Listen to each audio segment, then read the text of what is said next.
Voilà, Monsieur Macron nous avait promis qu'il n'y aurait pas de variables d'ajustement dans les villages par rapport aux classes. Il avait promis également qu'il n'y aurait plus de fermeture de classes dans les villages. Aujourd'hui, sa promesse n'est pas tenue. Il y a 114 élèves dans cette école. Le nombre d'institutrices et le nombre qu'il doit y avoir, parce qu'on ne peut pas mettre 3 niveaux par classe, ce n'est pas possible pour l'apprentissage de nos enfants. Aujourd'hui, une classe est en danger, on ne comprend pas. On est perdu et c'est inadmissible. Dire que cette classe ne ferme pas, on veut obtenir que l'éducation de nos enfants soit la même que dans les villes, parce qu'aujourd'hui on nous retire des postes pour les mettre dans les villes, et ça, non. Parce qu'on est un petit village, on n'a pas le droit au même système d'éducation que dans les villes, on n'a pas le droit aux mêmes avantages que dans les villes, c'est pas normal.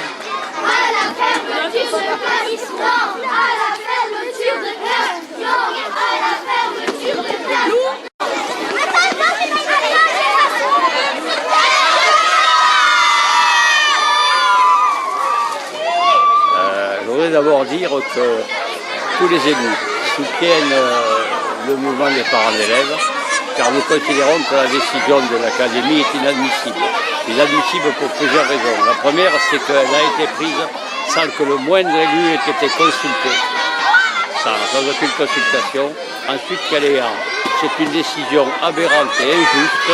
Elle ne répond en rien aux promesses de l'État, ni l'application de la loi montagne numéro 2, ni sur les promesses qu'a tenues, les déclarations qu'a fait M. Macron au Sénat dans le cadre de l'Assemblée des territoires, où il a clairement dit qu'il considérait qu'il ne fallait plus que les écoles rurales servent d'ajustement économique pour les zones urbaines et qu'il n'y aurait pas de fermeture de classe dans le milieu rural. Que tous les départements où il y a une métropole ou bien une très grande ville ont fait des ajustements de cet ordre-là.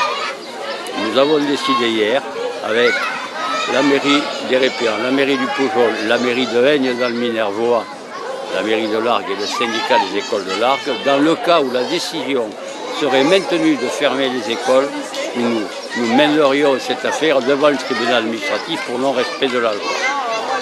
Il y a deux sortes de pauvres dans ce pays. Il y a le pauvre des villes et le pauvre des champs.